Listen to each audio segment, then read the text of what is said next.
Saya Prisa Sembodatu dalam spesial dialog kali ini pemirsa, kami live dari Jakarta Convention Center dalam Indonesia International Geothermal Convention and Exhibition 2024. Nah, berbicara sebuah energi hijau pemirsa, panas bumi ini memang memiliki potensi yang besar mewujudkan masa depan sektor energi yang lebih berkelanjutan di Indonesia. Nah, sejauh mana pemirsa PGE ini atau Pertamina Geothermal Energi ini bisa berkontribusi yang sangat signifikan di Indonesia, ini yang kita bahas dalam spesial dialog kali ini. Dan pemirsa, inilah spesial dialog selengkapnya untuk Anda.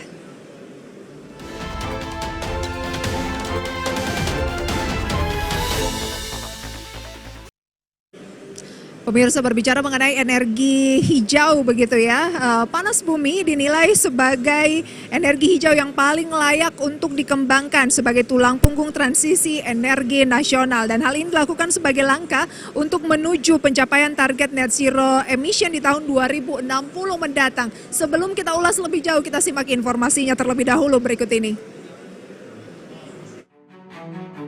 Panas bumi merupakan energi hijau yang paling layak untuk dikembangkan sebagai tulang punggung transisi energi nasional menuju pencapaian target net zero emission di tahun 2060. Di mana panas bumi merupakan sumber energi terbarukan yang stabil, andal dan berperan penting dalam mendukung transisi energi Indonesia sekaligus mengurangi ketergantungan pada sumber energi konvensional. Direktur Utama PT Pertamina Geothermal Energy Tbk Julfi Hadi menyampaikan bahwa Indonesia memiliki total potensi panas bumi mencapai 24 gigawatt atau setara dengan 17% cadangan global dan terbesar kedua setelah Amerika Serikat, dengan sebagian besar cadangan merupakan sumber daya berkualitas tinggi yang sangat sesuai untuk pembangkit listrik. Di samping itu, untuk setiap investasi sebesar $1 Amerika di sektor bisnis hijau seperti panas bumi akan dapat menghasilkan peningkatan produk domestik bruto mencapai $1,25 Amerika yang dapat memberikan manfaat berganda signifikan bagi ekonomi Indonesia. Tidak hanya itu, sekitar 70 hingga 100 lapangan kerja diprediksi juga akan tercipta untuk setiap $1 juta Amerika investasi di sektor panas bumi. Meski potensinya sangat besar, saat ini baru terdapat 2,6 gigawatt atau sekitar 11% dari sumber daya panas bumi Indonesia yang telah dimanfaatkan. Hal ini menunjukkan bahwa masih banyak ruang dan peluang untuk masa depan dari pengembangan investasi panas bumi. Berbagai sumber IDX Channel.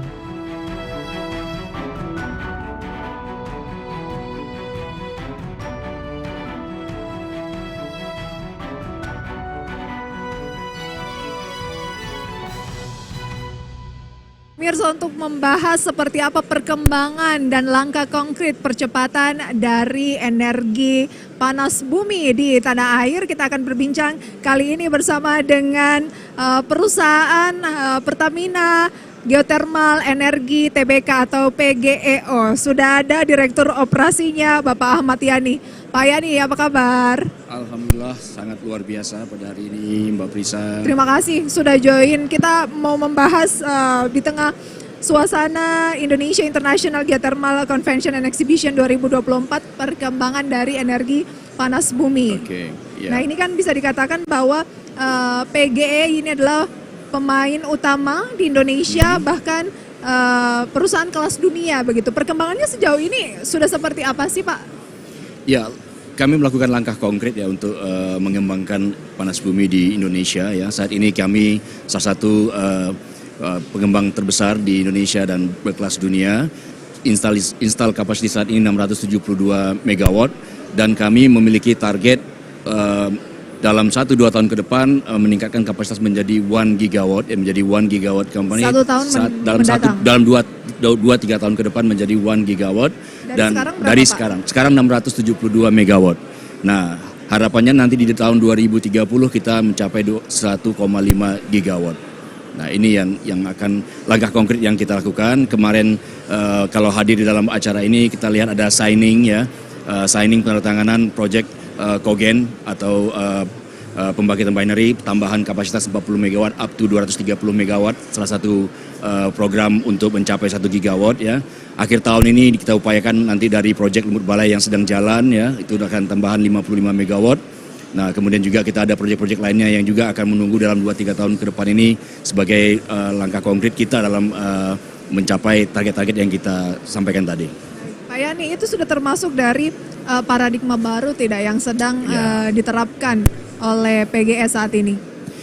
Ya kita ketahui bersama bahwasanya Indonesia ini sangat kaya dengan potensi panas bumi di dunia ya. 40% potensi geotermal dunia itu ada di Indonesia. Tetapi saat ini masih 11% yang terutilisasi. Kenapa? Ya, karena memang salah satu isunya adalah isu keekonomian project atau IRR dari project ini masih belum memenuhi ekspektasi pengembang. Nah, kita Pertamina Geothermal Energy menawarkan suatu paradigma model baru dalam pengembangan bisnis geothermal saat ini dan ke depannya ya. Jadi dengan paradigma ini sehingga harapan kita IRR tadi ini bisa kita tingkatkan, leverage-kan ke ekonominya sehingga mencapai harapan yang kita inginkan. Nah, secara simpel dalam penerapan paradigma ini kita bagi dua, ada internal dan eksternal. Nah, penerapan paradigma ini di sisi internal. Nanti akan saya jelaskan lebih lanjut terkait bagaimana penerapannya. Nah, di sisi eksternal ini dalam mendukung pencapaian IRR sesuai dengan ekspektasi pengembang ini, di sini ada stakeholder kita, misalkan ada pemerintah. Sisi pemerintah ini dia akan mengatur dari sisi regulasi, tax dan insentif. Nah, ini sangat membantu juga untuk dalam hal bagaimana kita mencapai IRR yang sesuai dengan ekspektasi. Kemudian juga ada pihak financing misalnya soft loan dan green financing. Nah, ini juga dari sisi eksternal ini kombinasinya ini juga sangat kita harapkan untuk membantu leverage keekonomian. Nah, kita ke sisi internal tadi. Nah, ya kita tidak pasif, jadi kita harus proaktif nih. Proaktif dari sisi pengembang untuk bagaimana upaya kita semaksimal mungkin untuk meningkatkan keekonomian bisnis geothermal ini gitu. Jadi paradigma model yang kita tawarkan ini ada dua pendekatan ya.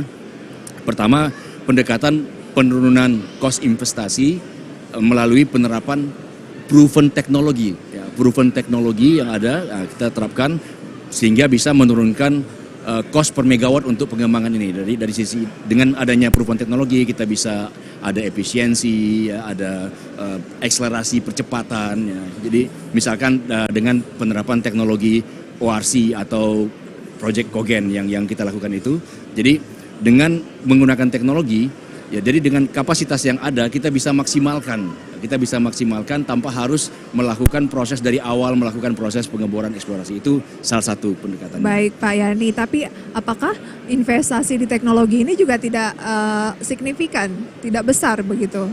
Dan kalau dibandingkan dengan kita melakukan proses dari awal, ya, jadi kalau pengembangan bisnis geothermal itu untuk menghasilkan listrik, hampir 50-60% itu investasi terbesar itu adalah di sisi steam field ya, dalam sisi menyiapkan sumur-sumur untuk kegiatan pengembangan bisnis geothermal. Jadi dengan dengan adanya teknologi ini, salah satunya tadi ORC atau binary yang saya sampaikan, kita tidak perlu lagi melakukan pengeboran sumur seperti dari awal. Nah, ini di sini dengan ini kita ada cut cost investment dan adanya percepatan. Nah, proses pengeboran sumur juga membutuhkan waktu.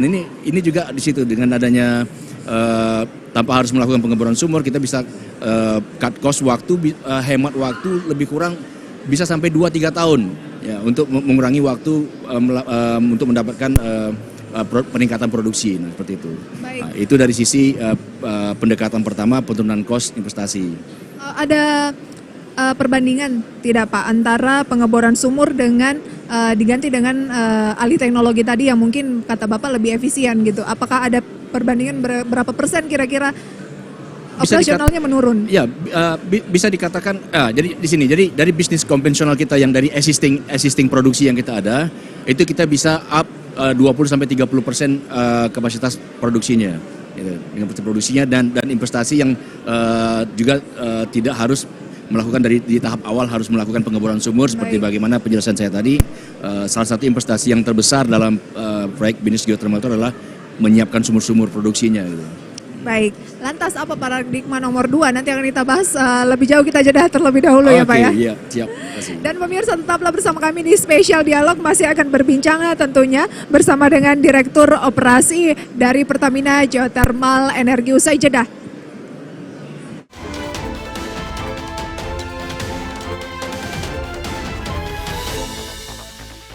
Masih bersama kami pemirsa dan kita masih membahas terkait dengan potensi dan langkah konkret dari Pertamina Geothermal Energi untuk pengembangan energi panas bumi di tanah air bersama dengan Pak Ahmad Yani, Direktur Operasi. Oke, Pak Yani, tadi Bapak menyampaikan mengenai 2 paradigma begitu ya. Salah satunya adalah efisiensi dan akselerasi dengan pemanfaatan teknologi binary. Nah, boleh dielaborasi lebih jauh Pak, potensi dari binary ini sebesar apa? Ya, penerapan teknologi binary ya. Jadi itu sangat terbuka luas sekali ya untuk binary, karena untuk saat ini pemanfaatan energi geothermal di Indonesia itu kita masih fokus kepada high enthalpy. Ya, jadi masih dalam tahap konvensional gitu. Jadi masih ada peluang semua lapangan-lapangan geothermal yang ada di Indonesia untuk saat ini kita bisa ditingkatkan atau di-extend kapasitinya dengan menggunakan teknologi binary. Jadi secara tidak langsung beberapa area itu bisa langsung up kapasitinya menjadi 20-30% dengan teknologi binary.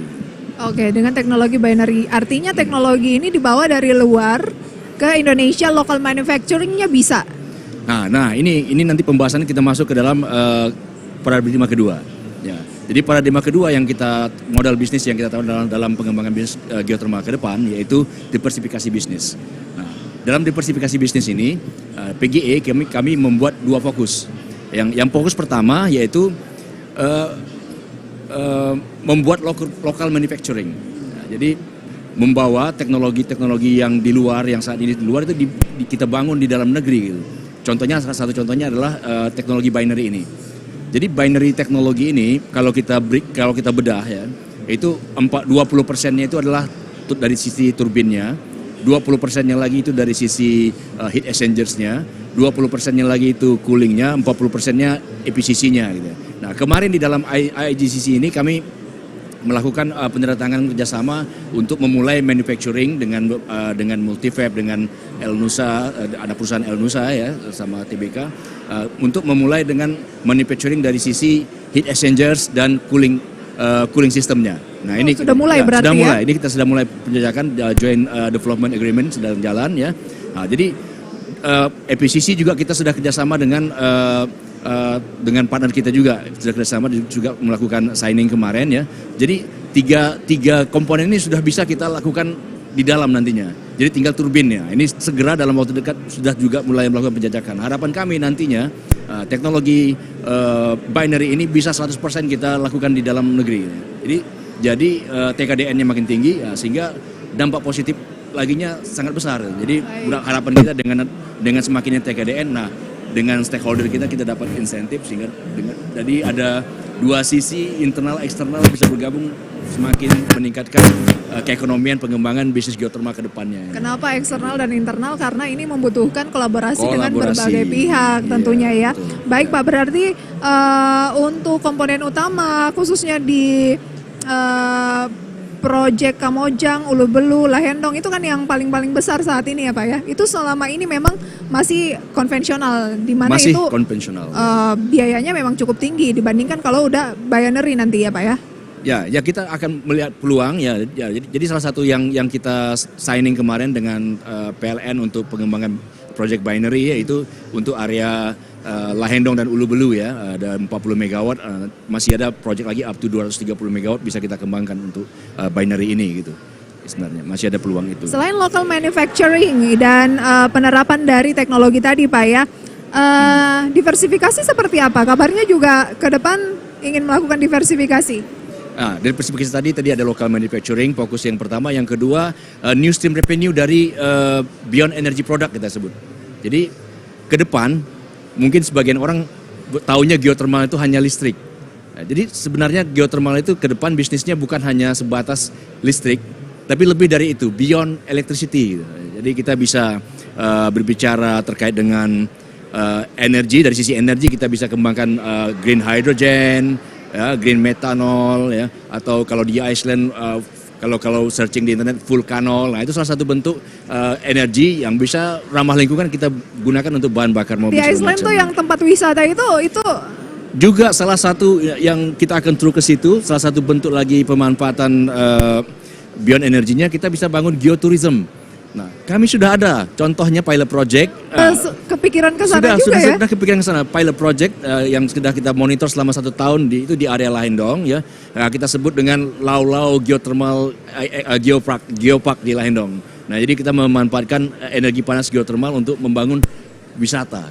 Proyeknya sejauh ini sudah seperti apa? Sudah bisa dikunjungi oleh masyarakat umum sekitar mungkin? Ya, untuk stakeholder, pihak-pihak terkait untuk pengembangan ini kita sebagai showroom lah untuk melihat ini loh geothermal memiliki potensi untuk kita kembangkan. Jadi secara pilot kita close sehingga nanti masuk ke tahap selanjutnya untuk komersial nih. Jadi kita sudah punya, kalau petanya kita sudah ada untuk titik-titik tertentu untuk kembangan secara komersial yang memiliki potensi wisata ya, karena kita tahu umumnya daerah-daerah geothermal itu sangat indah ya, sangat close dengan daerah-daerah pariwisata, sehingga untuk promosi pariwisata berkunjung ke situ tidak perlu kerja keras karena pasti ada yang mengunjung, kita tinggal menyiapkan tempat, mereka pasti akan datang gitu. Ya. Malah merambah juga nantinya ke tempat wisata. Ya. Wow, seperti bayangan saya tuh seperti Iceland nanti ya. Blue Lagoon Iceland. Ya. Baik. Ya. Kalau green hydrogen, metanol, lithium, perkembangannya atau serapannya saat ini sudah seperti apa? Ya, khusus hydrogen saat ini kita ada pilot project di Ulu-Belu ya, pilot project saat ini sedang proses jalan pilot project. Harapannya nanti dari sini kita bisa lihat seperti apa kelanjutannya.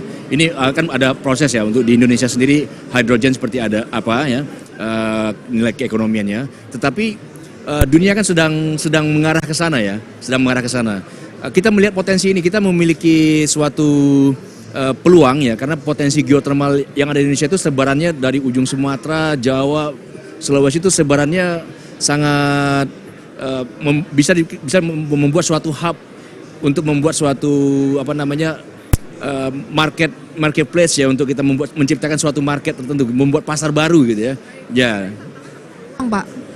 Tantangan dan sekaligus menjadi peluang nih ya, menjadi peluang ya. Jadi bisa diarahkan ke sana gitu. Jadi tergantung nilai keekonomiannya seperti apa. Untuk saat ini mungkin masih belum sampai gitu. Tetapi kalau nanti ada yang menawarkan dengan premium price, kenapa tidak? Karena posisi kita Indonesia sangat strategis. Kami sudah ada juga kerjasama dengan TEPCO NEDO dengan subholding kita PNRE untuk di Sulawesi Utara. Mereka sudah survei peluang untuk green hydrogen ini sendiri. Jadi siapa tahu nanti kita bangun green hydrogen di Sulawesi Utara, itu ekspor ke Jepang, ke Singapura, ke Australia dan mana-mana di Tapi potensi Pasifik. Besar kita dari diversifikasi ini ke green hydrogen, metanol, lithium, mana yang paling besar potensinya sejauh ini menurut kacamata atau pandangan dari Pak Yani? So far saat ini kita masih dalam tahap studi ya, tapi tahap studi. Jadi banyak sebenarnya kita sedang memetakan nih banyak peluang-peluang untuk pengembangan bisnis, diversifikasi bisnis dari pengembangan beyond energy tadi ini ya. Targetnya ya, Pak, kira-kira targetnya bisa berjalan kapan kira-kira? Kita sedang mulai. Ini tadi kan masih banyak lagi nih ya. Jadi ada untuk pengeringan produk, misalnya kopi, gula aren, itu sudah jalan. Jadi ada menggunakan gula aren dari geothermal, ekspor gula di Sulawesi Utara, itu ekspor pasar Eropa gitu kan. Jadi ada nilai dengan eco label menggunakan energi bersih geothermal, nilai jualnya menjadi tinggi. Wah, pernah kopi-kopi kita sedang diburu nih dari pengusaha-pengusaha untuk ekspor keluar gitu. Dari kopi-kopi geothermal. Direct use begitu ya? Direct use ya, dari direct use tadi gitu. Baik, Pak Yani, nanti akan kita bahas lebih jauh. Anda sebagai direktur operasi begitu ya, memastikan bahwa operasi produksi panas bumi yang dilakukan tidak berdampak negatif nih terhadap lingkungan seperti apa. Kita jeda dulu. Tentu pasti. Kita jeda dulu Pak, semakin menarik ya. Kami kembali dengan satu segmen terakhir, tetaplah di Spesial Dialog.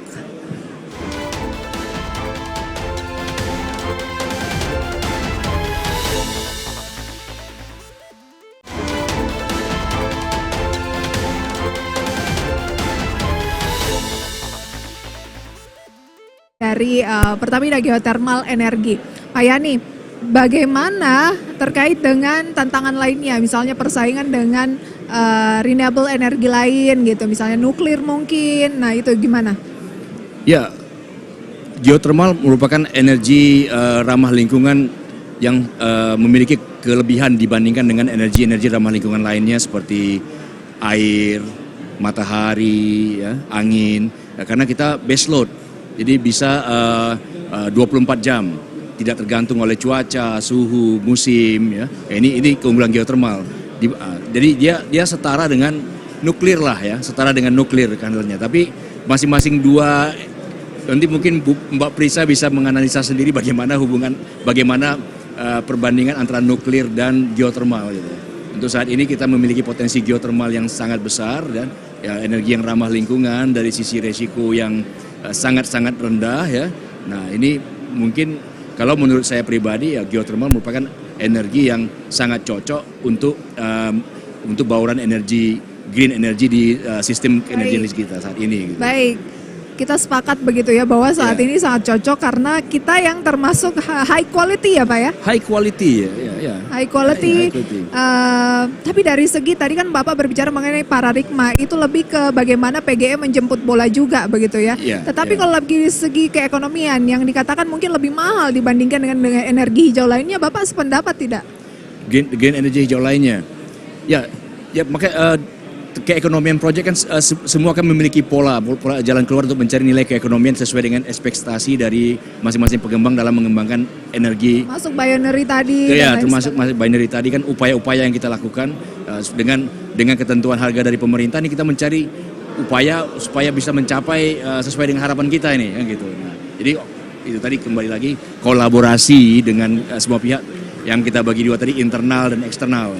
Jadi kita tidak hanya diam, kita berupaya proaktif semaksimal mungkin melakukan apa upaya yang bisa kita lakukan untuk meningkatkan keekonomian bisnis kita tadi. Jadi seperti tadi yang saya jelaskan tadi ya paradigma yang kita sampaikan gitu ya. Jadi nanti bisnis geothermal yang kita lakukan katakanlah yang sekarang ini katakan bisnis konvensional. Jadi nanti dalam bisnis konvensional yang sedang jalan saat ini itu nanti ada turunan beberapa bisnis lain yang di jalan bersamaan.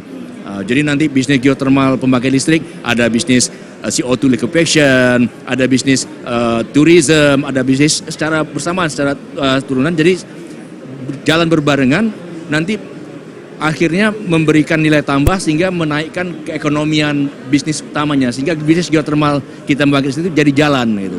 Mungkin jangan-jangan seiring waktu malah bisnis utamanya ini dikalahkan oleh bisnis-bisnis turunan yang tadi. Why not? Mungkin. Ya. Tapi Pak Yani, tapi ini sektor lain begitu ya, ketika dia agak investasi di luar core-nya begitu ya, terkadang ada tantangan-tantangan yang belum terprediksi misalnya di sana. Nah, bagaimana memitigasi hal tersebut ke depannya? Ya, tantangan dan hambatan untuk suatu hal yang belum kita ketahui itu pasti ada, tapi hal tersebut tentunya tidak akan mematahkan semangat kita. Jadi tantangan kita bagaimana mengupayakan menjadi suatu peluang. Nah, ini yang pola pikir ini yang selalu kita tanamkan di tim kita terutama di PGE. Ya, sama-sama kita mencari melihat tantangan atau hambatan ini menjadi suatu peluang. Nah, inilah yang kita lakukan saat ini. Nah, investasinya itu kan tidak sedikit juga itu Pak. Berarti posisi keuangan dari PGE saat ini juga masih luar biasa ya? Ya, ini salah satu kekuatan atau daya saing yang kita miliki dibandingkan dengan yang lainnya. Yang perlu kita ketahui bahwasanya kami itu memiliki volume yang besar dari sisi resource ya. Kami itu captive marketnya besar. Resource kami besar, up to 3 gigawatt yang bisa dikembangkan ya. Kemudian kita itu bagian dari Pertamina, aviasi yang tinggi, besar. Resource tadi sudah disinggung kualitasnya besar, high enthalpy. Kemudian sebarannya dekat dengan jaringan listrik PLN sehingga kita kembangkan gampang, tidak bisa lebih cepat gitu. Kemudian IPO-nya masih kuat. Banyak yang masih ada tersisa ya. Ya, itu yang dari IPO kemarin kalau nggak salah 9 triliunan ya Pak ya. Nah, Oke. Pak, terakhir begitu ya, terkait dengan bagaimana PGEO memastikan bahwa operasi produksi panas bumi yang dilakukan tidak berdampak negatif terhadap lingkungan. Ya, itu menjadi concern utama kita ya. Jadi kita memiliki pengalaman 40 tahun ya, 40 tahun dalam mengelola bisnis geothermal ini. Jadi bukan hal yang baru bagi kita. Jadi memang saat kita sesali juga ada cerita-cerita miring terkait dengan geothermal, hal yang negatif terkait dengan geothermal itu hal-hal yang menurut saya itu hal-hal yang di luar nalar gitu ya. Jadi memang untuk hal-hal yang baru biasa saja sih mendapat semacam refleksi atau apa. Jadi kan Tapi tugas kita bersama bagaimana untuk mengedukasi masyarakat. Dan saya rasa untuk geothermal ke depan, untuk mengedukasi masyarakat itu hal yang gampang. Karena kita sudah ada bukti nyatanya 40 tahun yang kita lakukan. Tinggal bawa jalan-jalan ke Kamojang, bagaimana melihat Pertamina mengelola geothermal dengan baik. Kita tumbuh bersama dengan masyarakat. ESG rating, proper, emas, 13 kali berturut-turut. Nah itu kan suatu hal yang saya rasa hal-hal negatif terkait dengan geothermal itu bisa kita... Semoga dengan spesial dialog di IDX Channel ini lebih membuka mata kita semua lagi terkait dengan potensi dari panas bumi di Indonesia sebagai energi hijau yang paling berkelanjutan di tanah air. Dan target dari PGE 1 gigawatt ini 1 gigawatt segera tercapai ya. Sukses selalu untuk PGE dan juga sehat selalu untuk Pak Ahmad Yani. Sampai berjumpa kembali. Terima kasih. Demikian spesial dialog kali ini pemirsa, semoga bisa menjadi referensi sumber informasi bagi mungkin portofolio investasi Anda. Saya Prisa Samodatu, pamit undur diri, terima kasih dan sampai berjumpa kembali.